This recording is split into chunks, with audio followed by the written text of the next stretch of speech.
一场会议让它成了家喻户晓的教科书级城市。而在红色故事之前，这片土地名为播州，关卡重重的堡垒遗址是长达700年的辉煌过往。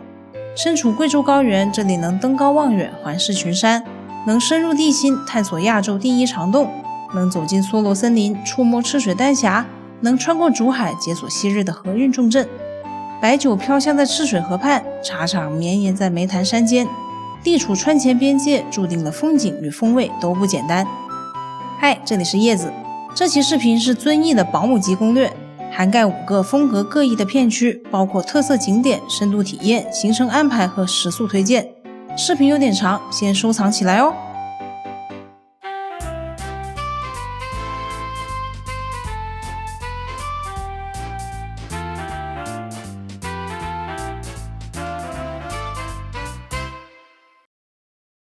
遵义位于贵州省北部，古称播州，曾由贵州4大土司之一的杨氏家族掌管。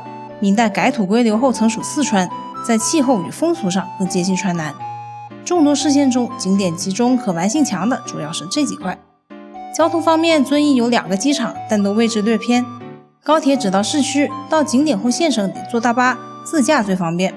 如果从川渝方向来，经泸州站先到赤水更近一些。下面就按我的实际行程带大家从市区逛起。遵义老城生长于山水之间，凤凰山脚下江水缓缓穿城而过。这条湘江也叫湘江河，它最后是汇进乌江的，跟那个湘江的共同点就是它们都是长江水系吧。离江边不远就是遵义会议纪念馆。1935年的会议在广场边这栋小楼的2层进行。除纪念馆外，周边还有按历史线索复原的名人住址与展厅。隔壁杨柳街上还藏了一座97年搬迁至此的基督教堂，连着新修的商业小吃街可顺带一逛。沿湘江往南有个小众景点，始建于唐代的香山寺，建筑群依山而建，历经修缮后颇具规模，内有唐代画家吴道子的观音画像碑刻，涉级而上的同时，你还会看到老城中的岁月印记。临近傍晚，捞沙巷的热闹开始了，湘江河边也凉快了。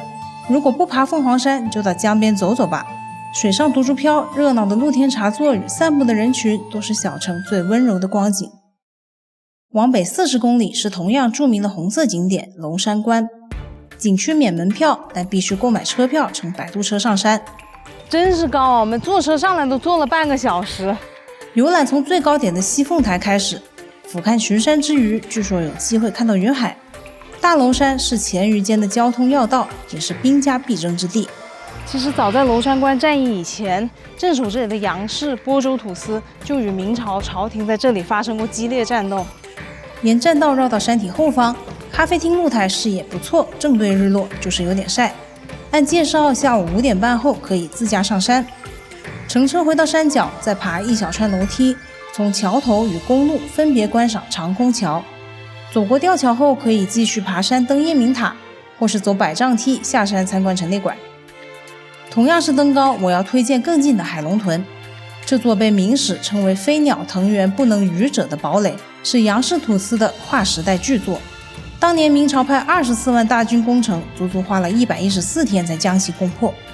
山顶的新老皇宫只留废墟一片，但残存的城墙与阶梯已足以让人感慨其规模。摆渡车送到山脚，随后你将亲自踏上古道，穿过一座接一座的关口。以前的人要爬的路比现在要爬的陡得多了，而且是直接在这个石头山上开凿出来的。最精彩的是飞虎关前的36步古道，俗称天梯。出于防守需要，半米多高的台阶做成了斜面，爬起来得手脚并用。直接站在底下看还是很陡的，感觉怎么样啊？当然不想为难自己，也有普通的楼梯可以走。登上天梯，朝天关和飞凤关也不远了。欣赏3关并立之余，也能一览众山小。景区相对小众，当天中午只碰到3组游客。山不难爬，且体验感强，抛开红色打卡因素，是比娄山关值的。以上便是遵义市区及周边景点，加上逛吃，共需要1天半到2天。住宿方面，海龙屯游客中心旁有个土司小镇，但营业商不少，民宿环境很一般。2个景区都建议当天往返回市区住。市区推荐会址或北侧海珠广场周边，前者在老城逛吃更方便，后者食宿选择多也更划算。市区西北侧的绥阳县有此城的重磅景点双河洞，它是亚洲第一、世界第3长洞。但是它不是最开始探出来就是最长的，在1980几年的时候，那时候中国探险队来只有皮尺一点点拉了17公里，后来是中法联合一起在这里探，每年都加长一点，然后逐步把它相连的竖洞、横洞加在一起，才探到了2023年的400多公里，相当于南北贯穿贵州省的距离了。而这个数字还在随着探测工作继续增长。虽然总长惊人，但开放参观的仅5公里。景区分为双河谷和地下裂缝2处，就景观丰富度来说，更推荐前者。沿河流进洞，首先来到地下河谷部分，除了宽敞的洞厅与迷你版的天生桥，还能看到地下瀑布和一眼望不到底的竖井。这里也能看到地下河其实很深，分了很多层，在很多年漫长的溶蚀之后，就变成了这样狭长的深谷。河谷尽头是个大型深坑，崖壁在此凹成了天然庇护所。有菲拉达玩，不过我是不敢的。这边就是悬崖咖啡，可以从那个溜索那边爬过去，坐在那个上面喝。上楼梯，再坐电梯，从天坑底部爬升至石膏洞入口。洞内很宽，甚至可以2车并行。深处是十分精彩的盖华梯田、地下黄龙。洞内很潮湿，能看到各种发育阶段的石笋、石柱，还一直有水往下滴。所以有种水墨画的感觉在水面晕开了，叫海市蜃楼。出了石膏洞，游览就到尾声了。再深度些，可以在洞口滑桨板，或是干脆到洞里住一晚。洞中常年恒温15度，夏天来避暑正合适。按实际体验，建议直接买带观光车和电梯的套票，能省不少体力。以上便是绥阳双河洞的玩法。景区内及双河村都有酒店客栈，离高速口不远的温泉镇也有选择。只逛一处景区，半天时间足够，建议连线梅潭游玩。往南1个半小时车程，来到中国茶海。梅潭县早在明清时期就有种茶，后因抗战需要，贵州茶叶产区划为经济战略基地。1939年，政府牵头筹建了中央实验茶厂，所在地即现在的茶海。乘观光车进入景区，除了茶树就是茶树，30平方公里一眼望不到头。山坡上设了些布景和打卡点，但是天太热了，这茶树又很密，也一点遮阴都没有。最舒适的观赏方法莫过于登上景区中央的观海楼，几个人点上一壶茶，然后掏出自带的小零食，来尝一尝茶厂里面产的这个梅潭翠芽，就是当地的绿茶，把它发酵之后就是遵义红了。下面都是满山遍野的茶海，在这里吹着风好舒服。景区门口、高速口全是茶叶店，感兴趣可以免费品尝。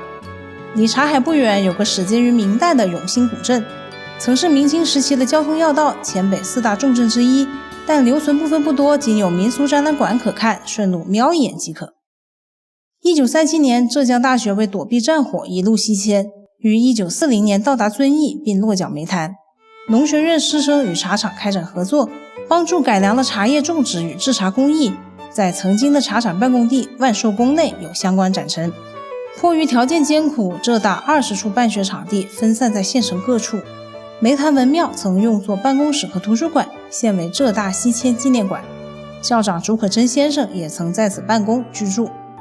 文庙广场旁是一处混搭风格的天主教堂，既做过大学教授宿舍，也做过红军司令部。完全没有教堂的功能了，但是花窗跟这些装饰还在，然后在顶上还有中国式的插画。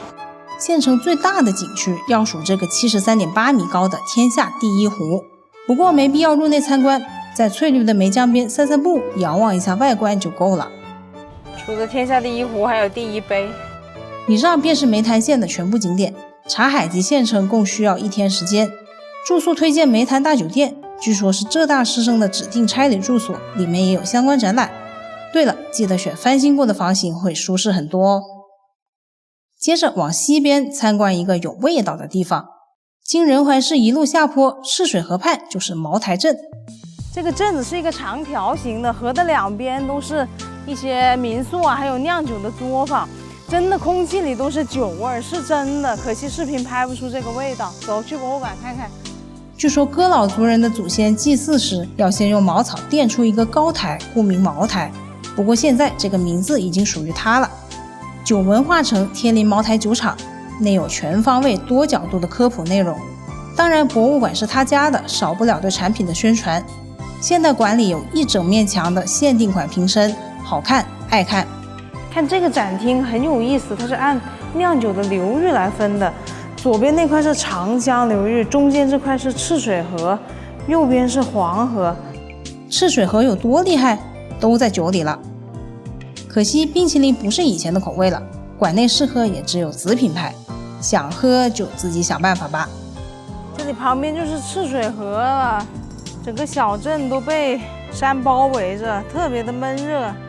佳酿的产出得益于河谷潮湿闷热的气候，但对旅行者来说就遭罪了。河边可以望见依山而建的小镇全貌，但是看看就好，逛是逛不动一点的。离开之前再到纪念碑打个卡，当年红军4度赤水，第3度就在茅台镇，可惜我们去时碰上施工，走不到吊桥边。另外，这个有吉尼斯纪录的天下第一瓶并不在镇上，而是在仁怀市区南侧。想打卡拍照的朋友，进出镇时绕一下路吧。在这里拿捏。提醒一下，各大景区门口都有卖散酒的摊子，那叫一个热情啊！以上便是茅台镇的常规玩法，不喝不买，大半天就够了。除了有点贵的茅台大酒店，河岸边全是住宿，看眼缘挑即可。当然，回到仁怀市区，食宿的选择更多些。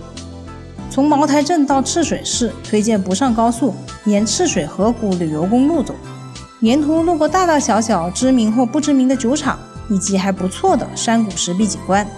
快到喜酒镇时，你会看到巨大的拍都拍不全的美酒河摩崖石刻，看来当地是真对巨物有点执念的哈。到了赤水，色彩就截然不同了。地处云贵高原边缘的坡降带，赤水丹霞地貌连片分布，在水流常年的冲刷打磨下，岩壁不均匀后退，形成了环崖丹霞。其中最壮观的是佛光岩，石壁弧长达1117米，是大自然鬼斧神工之作。景区分为佛光岩与五柱峰两块，乘观光车到岔路口后开始爬山，栈道与溪谷并行，沿途有形状各异的青石崖壁。这一块叫做太空飞船，名字还挺形象的。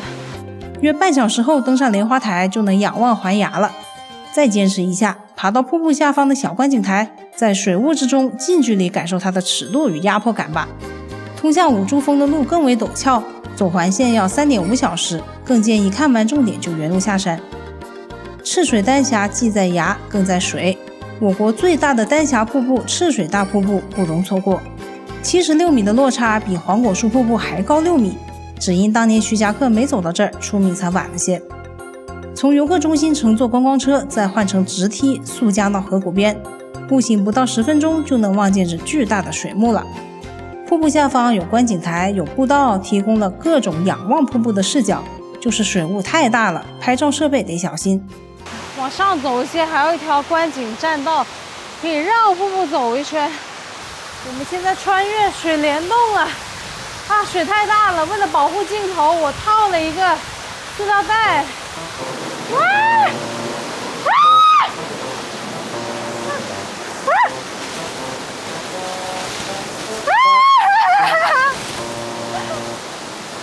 雨衣、鞋套、防水壳通通装备好，也很难保证不湿身呐。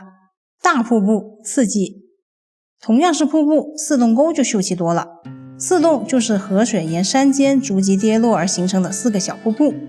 景区非常小众，栈道旁是连片的竹林与梭罗，可以包场静静观赏。全程步行得3个小时，依旧建议坐车。到了第3洞飞蛙崖后，第4洞白龙潭必须步行往返，省下体力留给这段路吧，毕竟最深处的才是精华。至于1洞水帘洞和2洞月亮群，出沟途中下车瞄一眼就行。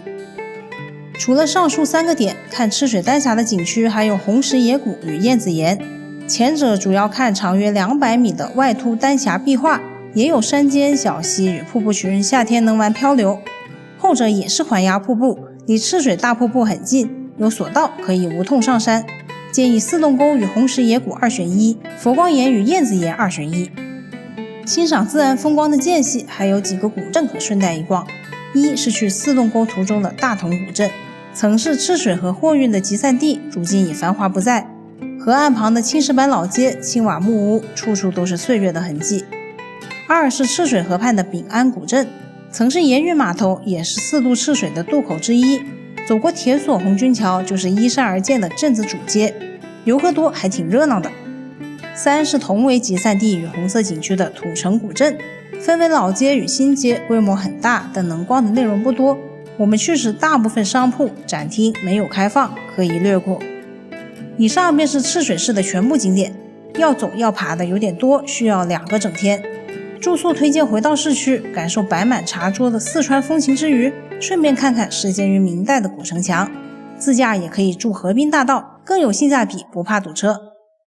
接下来是美食推荐，风景多种多样，饮食也各有特色，一路吃不重样。遵义市区必吃羊肉粉和米皮，米粉即使是细粉也比其他地方的粗，口感偏绵软，试了才知道喜不喜欢。米皮是红油与肉丁拌的，有嚼劲，很有味儿。粉面类老城中不乏人气街坊店，可以随缘尝。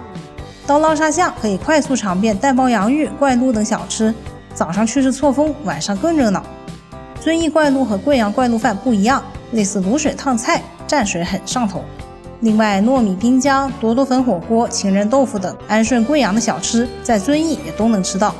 正餐推荐番茄鸡，名字温柔，但青椒锅底越吃越刺激，想起都冒汗了。梅潭有个名小吃永兴板鸭，口感像腊鸭，味道偏咸，最好搭配主食送一送。茅台镇就尝尝紫云牛肉，可以做干锅或汤锅，在闷热的河谷边，汗流浃背也要吃上几大碗。到了竹子之乡赤水，务必尝尝竹林里的美味。这边特色的就是这个筒筒笋、小竹笋，还有这个叫做竹燕窝，也是竹子旁边的菌子，以及清炒竹荪、清炒红菌菜，味道都很特别。毕竟离四川近，沿途少不了川菜馆子。推荐赤水市区10元一位的豆花火锅，豆花蔬菜都任加，爽吃啊！古镇的烤苕皮、苕汤圆也可以嚼嚼。以上美食基于个人口味推荐，有其他好吃的欢迎留言。最后说说行程安排，我们从市区出发，游完双河洞、梅潭后向西到茅台镇，北上赤水后折回仁怀，一共在遵义玩了6天，具体行程如下，供大家参考。本期遵义大攻略就到这里啦，随后我们继续往毕节、六盘水开启避暑之旅，后续有更多云贵川自驾线路、景区攻略与游记，点个关注不迷路。我是叶子，我们下次见啦！